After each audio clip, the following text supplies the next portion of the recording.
Hi, everyone. Today is episode 5 of The House That Fam Built. Today, we're going to be touching on the different type of houses. It's more than just the house you grew up in, or if you had a loud family, a quiet family, a family that's academically driven, or a family that is athletically driven. Uh, some people come from different walks of life. But this house is a different house. This house represents our self. Like I said, our temple is right here. So it's our sensibilities and our sensitivities, as well as it houses our tragedies and our traumas, our triumphs, our failures, our joys. It's the mess in the message. So we're going to be looking at 3 different types of houses: the house of glass, the house of stone, and the house of sand. And this is just kind of my interpretation of what I think these properties, exhibit, or how they can attribute to the healing process of destroying, annihilating, and just basically getting rid of generational curses. So the first house that was put in my heart was the house of sand. Now, I'm not a sand person.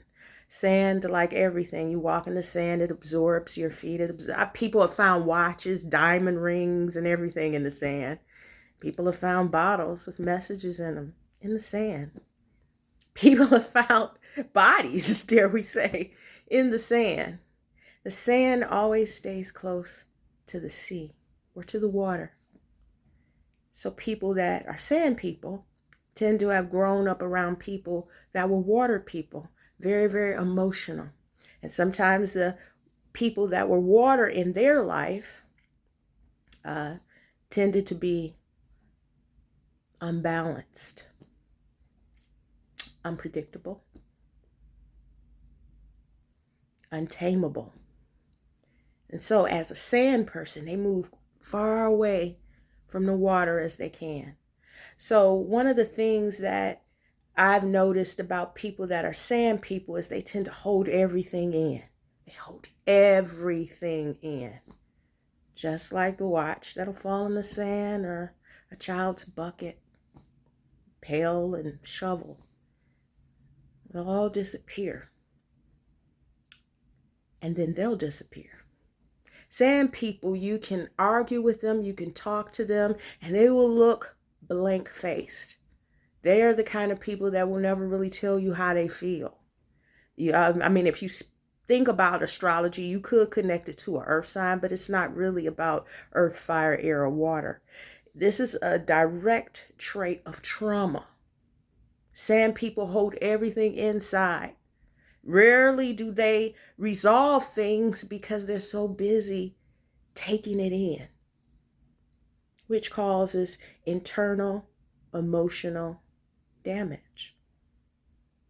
The reason why I say they disappear is because, like sand, they're not able to pull that up out of themselves. So they go back to the waters. So these are people that might have had a past of addiction, might have had a past of drowning their sorrows, might have had a past of just running away and completely ghosting you. Yeah, we have sand people in our family that ghost us. It's that relative you never see because they never told you offended them 150 times in a row. So they just say, I'm gone. And you're left wondering why. Because they're sand, they can only take so much. And I really have a heart for my sand people because these are the people that you typically won't get a reaction from. If they're a sunny personality, they're going to stay a sunny personality. If they're kind of monotone and blank faced, that's just the way they're going to be. But inside, there's real emotional hurt, real emotional damage that's taking place. And unfortunately, they're the last to get help. So then we go to the next house. And those are the glass houses, the glass people. And I'm sure you've all remember what they taught us when we was growing up. They said, never throw a rock if you live in a glass house. Because, when that rock comes back to you, it's going to break everything apart. So they warn glass people, watch what you say, watch what you do. And that's because glass people are sensitive. They're the sensitive bunch. And because they're sensitive, a good attribute of that is that more than likely they'll be really, really considerate of your feelings, almost to a fault. And that's because they know that their own is very, very, very fragile. Glass people tend to reflect the behavior of others. That means that they could really be upset. But if you're not acting upset, just like a mirror, they'll mirror you. Glass people are usually very sensitive. Unlike the sand people just hold it all in. They're not that, physically or emotionally or mentally sensitive. You wouldn't really pick it up. But with glass people, they are fragile. But they also are mirrors. And they reflect back to us. So these are the people that you see that will match your energy. If you come in hot, they'll come in hot. You come in cold, they'll come in cold. But make no mistake, these people are the ones that can't really take a lot of pressure. Now, I know a lot of people, basically in my family, that have some elements of each houses within their house. But the glass people are the ones that's going to give it to you as good as you gave it to them. The downfall is that they're glass. So, everybody shouldn't be in a fight, especially if you're glass, because a person can say something that can really disrupt and destroy their peace of mind. Glass people are often people that have suffered a lot of mental abuse as children. They take it in. They reflect it back. And you might see them as a child that's acting out in appearances. I don't know why they're doing that. Oh yeah, you know why. Because you know what you've done or what you've allowed other people to do that was never checked. So the glass person is used to being the bad guy. He's used to being the good guy. He reflects whatever comes their way, but they're very, very fragile people, emotionally and mentally. Very, very sensitive. Then we have the House of Stone. And unfortunately, I am a member of that house. And stone people have endured extreme trauma. Traumas that would destroy most people. Stone people, because of their reliability, their sense of being the one that keeps everybody else up, and strong, they never really get help.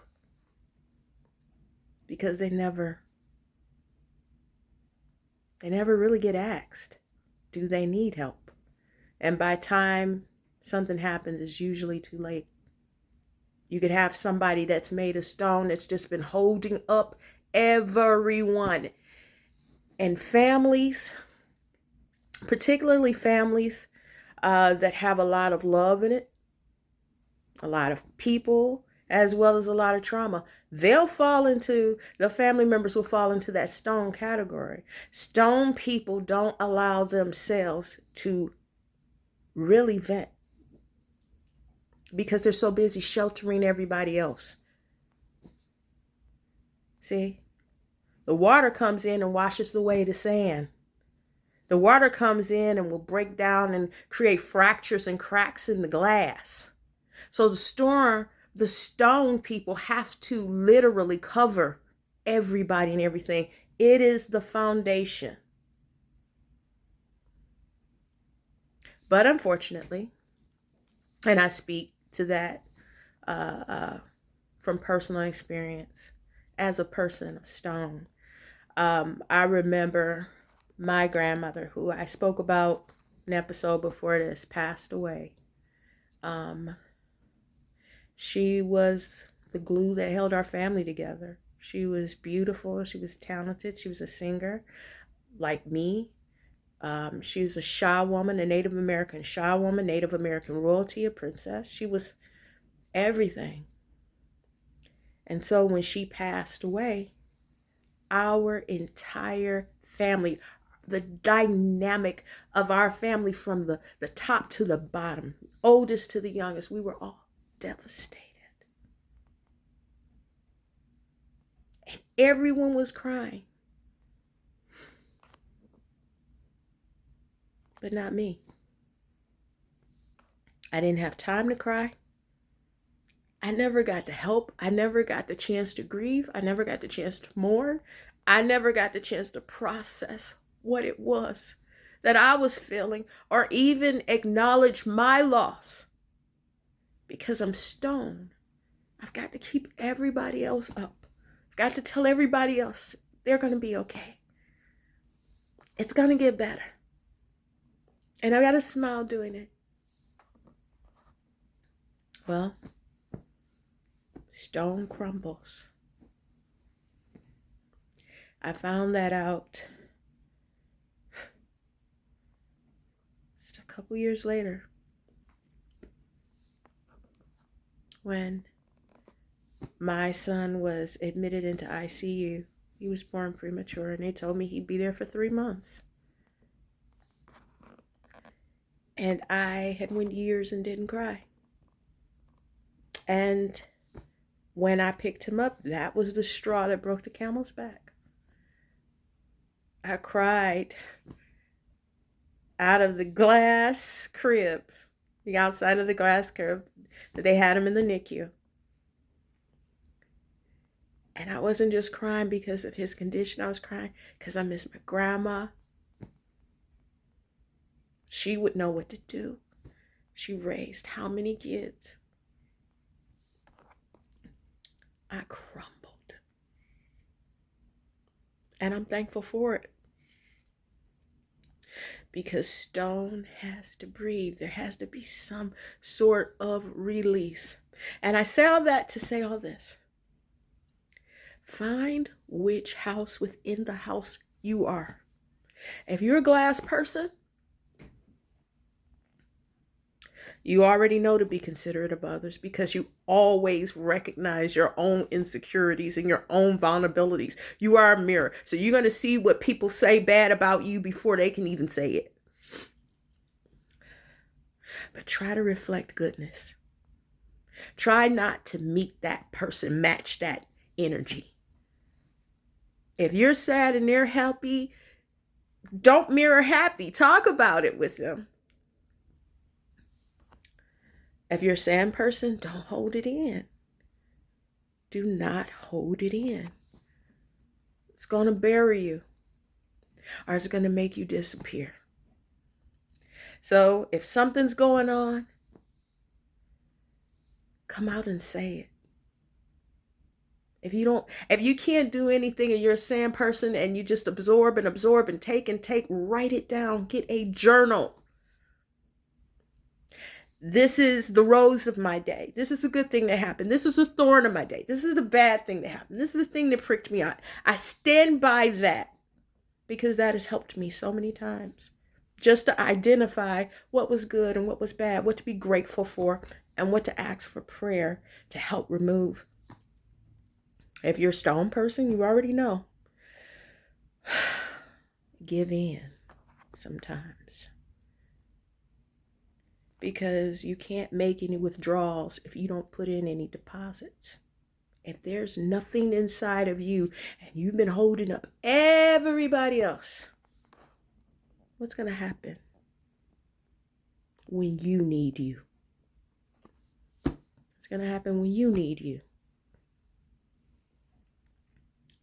So, this is the end of Series 5 of the house that fam built.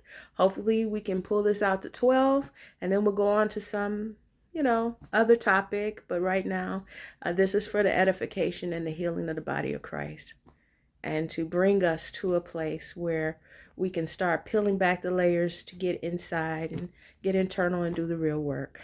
You all have a wonderful day. Thank you.